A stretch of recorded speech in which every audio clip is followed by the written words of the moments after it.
Halo lu, gimana kabar hari ini? Sebelum kita masuk ke pembahasan, pernah nggak sih lo ngerasa cinta itu cuman kayak omongan doang? Kayak cinta tak bisa dibeli dengan uang, tapi siapa yang bilang cinta memang nggak bisa dibeli? Tapi uang itu penting bro. Mau nikah, mau hidup bahagia, semua butuh dana. Bicara mengenai cinta dan uang, ini bukan hanya tentang materi. Ini juga tentang bagaimana kita bisa menjalani hubungan dengan lebih baik ketika aspek finansial dikelola dengan bijak. Nah, sit back and relax.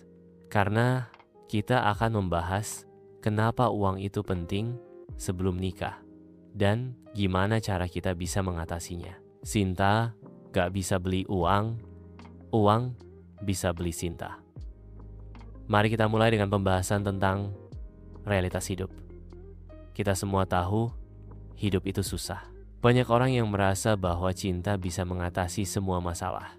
Namun, kadang rasa cinta yang mendalam bisa sirna dalam sekejap ketika lo ngeliat tagihan bulanan. Ketika lo jatuh cinta, semua terasa manis. Tetapi ketika realita datang mengetuk pintu, lo bisa terkejut bahwa cinta bisa tergeser oleh kekhawatiran dan stres finansial. Misalnya, jika lo nikah tanpa persiapan finansial, bisa-bisa cinta lo bakal digantikan oleh stres karena utang. Serius, coba deh bayangin, lo baper justru karena harus ngelunasin cicilan atau bayar tagihan listrik. Situasi ini seringkali dihadapi pasangan muda yang terlalu terbawa oleh perasaan dan lupa merencanakan masa depan. Oleh karena itu, penting untuk menyadari bahwa cinta perlu disokong dengan fondasi yang kuat, termasuk dalam hal keuangan. Tanpa kita sadari, banyak orang yang terjebak dalam situasi seperti ini. Ada yang berpikir, ya udahlah, yang penting cinta. Memang, cinta itu penting.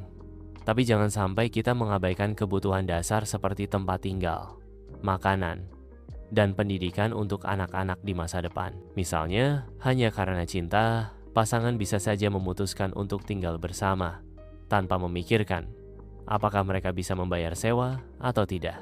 Ketika lo mengundang pacar untuk nonton bioskop, dompet cekah. 2 popcorn pun bisa bikin dompet kering. Inilah saatnya lo harus merenungkan bahwa cinta boleh, tetapi sirkulasi keuangan juga harus lancar. Jangan sampai lo terlihat bahagia di luar, tetapi merasa cemas di dalam. Selanjutnya, mari kita bahas pencapaian dalam karya dan bagaimana hal ini berpengaruh terhadap cinta. Cinta itu tumbuh subur di atas fondasi keuangan yang kuat. Ketika lo memiliki penghasilan tetap, lo lebih percaya diri untuk mengajukan pertanyaan, mau nikah nggak? Suatu saat nanti, lo pasti kepikiran untuk memiliki anak. Dan lo mau memberi yang terbaik untuk mereka. Bayangin lo ajak anak lo ke taman, tetapi sambil berpikir, bisakah saya bayar sewa bulan ini? Hal ini bisa mengganggu kebahagiaan dalam rumah tangga. Jika dengan penghasilan yang cukup, lo bisa memberikan pengalaman yang lebih baik untuk pasangan dan anak-anak. Misalnya, lo bisa merencanakan liburan keluarga ke tempat-tempat yang menyenangkan, tanpa khawatir tentang keuangan. Hal-hal kecil ini bisa membuat perbedaan besar dalam kebahagiaan keluarga. Kemudian, kita tidak bisa melupakan pentingnya statistik dalam memahami masalah ini. Data menunjukkan bahwa 30% pasangan berpisah karena masalah finansial. Masalah uang itu nyata sob, gak heran banyak yang bilang, lebih baik kita pacaran saja daripada menikah tapi bangkrut. Ini yang kadang bikin lo ragu mengambil langkah untuk menikah, bukan? Makanya penting banget untuk memiliki perencanaan keuangan yang jelas. Jika lo bekerja sama dengan pasangan untuk merencanakan anggaran bulanan, lo bisa meminimalisasi kemungkinan perpecahan di masa depan. Kalau bisa nabung dari sekarang, kenapa tidak? Bayangkan, jika setiap bulan lo bisa menyisihkan beberapa ratus ribu untuk tabungan. Dalam setahun, lo sudah bisa mengumpulkan jumlah yang cukup signifikan untuk berbagai kebutuhan. Oh iya, sebelum lo menyalahkan cinta, perhatikan di sekitar lo. Banyak contoh nyata yang bisa jadi pelajaran. Teman lo, si Budi, misalnya, dia jatuh cinta, tetapi pasangannya malah kabur ketika tahu dia nggak punya pekerjaan tetap. Cerita ini sangat umum di kalangan orang-orang yang jatuh cinta tetapi tidak siap menghadapi realitas hidup. Budi belajar dari pengalaman pahit itu untuk lebih mempersiapkan diri sebelum melangkah ke jenjang yang lebih serius. Itu menjadi pelajaran berharga bahwa cinta tidak bisa menutupi kekurangan dalam hal finansial. Jadi, penting untuk mendiskusikan stabilitas keuangan sebagai bagian dari perencanaan masa depan. Ingat loh, cinta itu indah, tetapi hidup juga butuh kenyataan. Setiap orang memerlukan rasa aman dan stabilitas dalam hidup, apalagi di dalam sebuah hubungan. Menghadapi masalah keuangan sebelum nikah bukan hal yang mudah. Namun, lo bisa mulai dengan menyusun anggaran bulanan. Buatlah daftar semua pengeluaran, mulai dari yang penting sampai yang sekunder. Ketika lo mengidentifikasi semua pengeluaran ini, lo akan terkejut dengan seberapa banyak uang yang sebenarnya dihabiskan untuk hal-hal tidak perlu.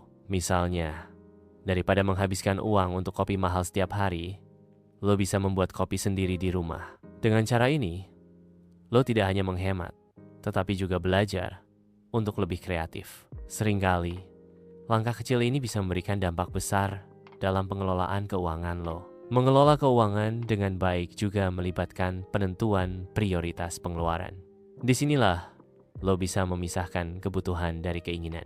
Misalnya, jika lo ingin membeli gadget terbaru, tetapi juga perlu membayar cicilan rumah, penting untuk memikirkan mana yang lebih mendesak. Banyak orang yang terjebak dalam pola pengeluaran impulsif dan berakhir dengan utang yang tak tertangani. Cobalah untuk menetapkan batas untuk setiap kategori pengeluaran. Dengan cara ini, lo bisa lebih mengontrol finansial, dan cinta yang lo miliki tidak akan terancam oleh masalah finansial. Ngomongin tentang solusi, kita bisa mulai menabung dari kecil. Setiap kali dapat gaji, sisihkan sedikit untuk tabungan nikah.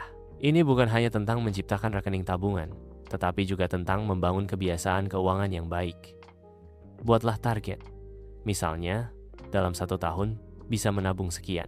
Jika lo dapat mematuhi target ini, bayangkan betapa bahagianya lo bisa memasuki pernikahan dengan lebih banyak kesiapan. Begitu lo berhasil mencapai target tabungan, lo juga bisa menggunakan sebagian dari tabungan tersebut untuk pengalaman bersama pasangan, seperti merencanakan liburan atau makan malam spesial. Seiring dengan menabung, lo juga bisa mencoba investasi secara bijak. Yuk, belajar tentang reksadana atau saham dengan risiko yang rendah. Dengan memahami dasar investasi, lo tidak hanya bisa mengembangkan uang yang sudah ditabung, tetapi juga mempersiapkan masa depan yang lebih baik. Siapa tahu, keuntungan dari investasi ini bisa mempermudah lo untuk mempersiapkan kehidupan setelah menikah. Kalau lo berhasil, setiap kali lihat laporan investasi, lo pasti senyum sendiri. Asyik kan? Namun, penting untuk diingat bahwa investasi bukanlah cara cepat untuk kaya. Butuh waktu dan pemahaman tentang risiko yang terlibat. Selain menabung dan berinvestasi, lo juga bisa mencari sumber penghasilan tambahan, karya seni, kerajinan tangan, atau jualan makanan ringan bisa jadi pilihan. Coba cari hobi yang bisa menghasilkan, dan lu bakal terkejut sendiri dengan potensi yang ada. Misalnya, lu jago gambar, coba deh jual desain di internet. Dengan cara ini, lu tidak hanya bisa menghasilkan uang tambahan, tetapi juga mengeksplorasi kreativitas lo. Banyak orang yang telah sukses dimulai dari hobi yang mereka cintai. Jadi, jangan ragu untuk melakukan hal yang lo sukai, sekaligus mendapatkan penghasilan tambahan. Penutup lo. Cinta memang bisa muncul tanpa biaya, tapi menjaga cinta itu butuh usaha dan tentunya uang. Jangan samakan cinta dengan utang. Cinta harus tumbuh dengan kebebasan, bukan dengan beban. Gali potensi diri, hitung rasionalitas, dan siapkan masa depan yang jelas. Pengelolaan keuangan yang baik bukan hanya membebaskan lo dari stres, tetapi juga membantu membangun angan dan impian bersama pasangan. Dengan keberanian untuk berbicara tentang keuangan dan bekerja sama dalam mencapai tujuan bersama, lo dan pasangan lo bisa membangun masa depan yang lebih baik. Terakhir, saya ingin tahu pendapat lo. Apakah lo setuju bahwa uang penting dalam cinta? Share pengalaman atau pendapat lo di kolom komentar di bawah. Kita bisa diskusi lebih lanjut. Terima kasih sudah nonton. Sampai jumpa di video selanjutnya. Semoga lo sukses dengan cinta dan keuangan lo.